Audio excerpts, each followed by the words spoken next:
On the day of the accident, I had just informed my wife about the gender of our baby.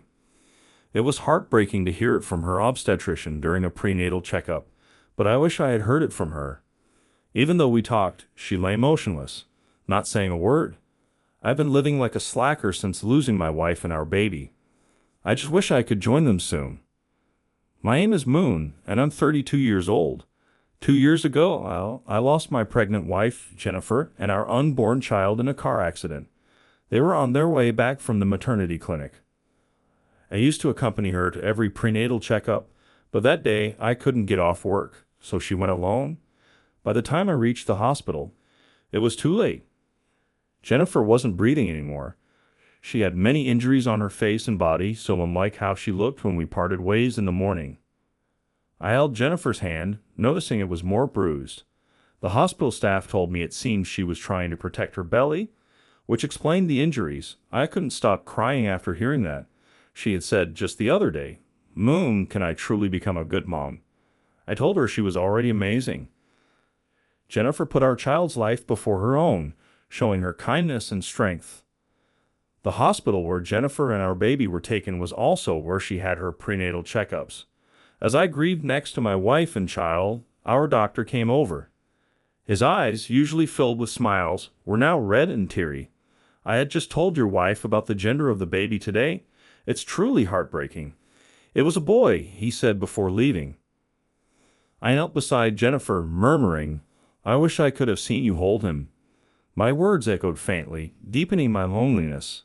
Consumed by grief, I couldn't sleep at night and drowned my sorrows in alcohol. Though I went to work, I was demotivated and just went through the motions. After 2 years, a slight change occurred in my routine. On my days off, instead of staying home, I started visiting the park. There, I often saw a mother and her son, Emily and Jake. I got to know them when Jake, who was 4, hurt himself, and I helped treat his wound. The park is between my apartment and the supermarket, so I'd see them often. Emily and I began talking, but it wasn't the only reason I started talking to her. She reminded me of my late wife, although their personalities were different. Emily is energetic and a single mother, while my late wife was reserved and quiet. Jake, however, resembles my late wife more. He's shy and introverted.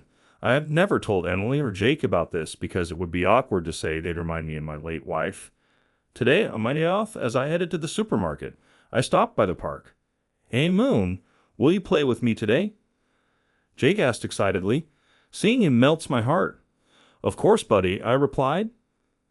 Emily, looking somewhat apologetic, said, "Are you sure it's all right? I always feel bad since it's your day off. If you ever have plans or just want to relax, please let us know. I often wonder how they would react if I told them they remind me of my late wife and child. It's been 2 years of despair, but since meeting Emily, I've been able to lead a more normal life. Seeing Emily and Jake has helped me sleep better and drink less. I used to drink to numb the pain, but now their presence soothes my soul and eases my loneliness. Though it's a good thing, I can't help but feel guilty, as if I'm betraying the memories of my late wife and our unborn child. I fear I might forget the pain of losing them. At times I consider not meeting Emily and Jake anymore, but I always end up going to the park. I can't resist seeing their smiles and laughter. I can't resist seeing the smiles and laughter of Emily and Jake. Perhaps I'm a terrible husband and father with these thoughts in mind. One day, Jake fell sick with a fever. I received a sudden call in the middle of the night. Jake has a fever. It's almost 104 degrees. He's not responding much, and he's not drinking much water. I've never seen him like this. What should I do? Emily sounded really distressed. Though we had exchanged contact information in the past, our interactions were usually limited to our weekend meetings at the park. This was the first time she called me. I'm glad we exchanged numbers just in case. "Emily, it's going to be okay. I'll come right over and we'll head to the hospital in my car. Please text me your address and get ready to go." "Okay." When we talked, I knew our homes were in the same neighborhood, but I didn't know the exact address. I was worried if Emily, who seemed flustered, would give me the proper address, but she sent it without hesitation. I rushed to Emily's house by car and immediately drove to the emergency night clinic. The clinic that was open overnight was the same one where my wife and baby had passed away. Pulling into the clinic parking lot, Memories of that tragic day came flooding back, and my heart ached. Desperately pushing those emotions down, I got Jake checked out. They conducted various tests, but fortunately, it wasn't a serious illness. Still, he had to get an injection, and during that time, Emily and I waited in the empty lobby. I'm sorry. Thinking about it now, I should have just called a cab. I panicked and called you, Moon, without thinking, Emily said. Any parent dealing with their child's first high fever would probably panic. It's okay. A single parent, no car, and a child with a high fever is enough to make anyone panic. I'm glad I was able to get there. Emily, who was looking pale earlier, seemed to be regaining her color, which was a relief. I wondered if I'd be rushing to the hospital like this if my child was still alive. As I thought about that, I recalled the conversation between the doctor and Emily. Emily, it is Jake's birthday on April 20th. Caught off guard by my question, Emily looked surprised. Yes, it is. Why do you ask? I struggled to find the words. To me, April 20th is a special day. My child was still in my wife's womb when they both were tragically taken from me in an accident. The due date was April 20th. Even if the baby might not have been born on that exact day, I've always thought of April 20th as his birthday, so it just hit me that it's the same. I had vaguely mentioned losing my wife and child, but never spoke of the accident or that our baby hadn't been born yet.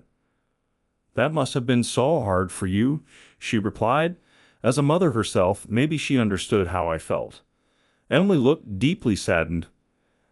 Actually, my late wife looked a lot like you and Jake. I felt nostalgic every time I saw you too. I'm sorry. This must be awkward for you to hear. It surprised me to share such a personal story. I hadn't spoken about this to anyone in the 2 years since their passing. Even with my late wife's parents, I had never shared memories. It seems I haven't fully come to terms with the loss. Maybe Emily has unknowingly become someone special to me. That's probably why I inadvertently showed her this vulnerable side of me. I feel comfortable around her, and that scares me. I want to hold on to the pain and loss of my wife and child. I can't be the only one to find happiness and move on. While lost in thought, Emily looked deeply into my eyes. Can I know your wife's name? Her name was Jennifer. She was so kind and attentive to even the smallest changes in others. I had hoped our unborn child would be like her. Images of my late wife flashed in my mind. Quickly, I took out some money from my wallet and placed it on the lobby couch. Please take a cab home with this. I need to go now. Sorry, I don't want our time together with you and Jake to be my place of comfort. I want to live quietly, always cherishing the memory of my wife and child. Without waiting for her reply, I turned away and started walking. I thought I should distance myself from Emily and Jake, but suddenly she embraced me from behind. Wait, I have something I need to discuss with you, but first, was your wife's name Jennifer Kirtley? I paused at the familiar maiden name of my long-lost wife and turned around to the woman who had just embraced me. Emily, did I ever mention my wife's maiden name to you? I was pretty sure I had only told you the first name earlier. Then Emily took a deep breath and gestured for me to sit down. I complied and sat next to her. I knew Jennifer. Jennifer and I were sisters. What? I'm sorry. I don't understand what you're saying. To my astonishment, Emily began to explain a shocking truth. Emily and my late wife were sisters. When Emily was still a baby, their parents divorced. The father took Jennifer, and the mother took Emily. They had parted on bad terms and hadn't been in contact since the split. Considering Jennifer was just around 2 years old when Emily was a baby, it made sense that she wouldn't remember. Emily's mother lived a poor life because she often played around with men. A few years after the divorce, my parents met by chance once, and my dad said he never told Jennifer about the divorce. She believed that the woman my dad dated after the divorce was her real mother, so he had no intention of letting her know about my mom and me. Jennifer's parents are still alive, but I never heard such a story from Jennifer or my in-laws. My in-laws are relatively well off, and the family got along really well. The fact that Jennifer was not related to her mother-in-law by blood was something she intended to take to her grave. My voice trembled as I processed the shocking revelation. Emily, did you know that Jennifer's husband is me? No, I thought I was an only child. I was told my dad passed away. About 6 months ago, my mom passed away from an illness.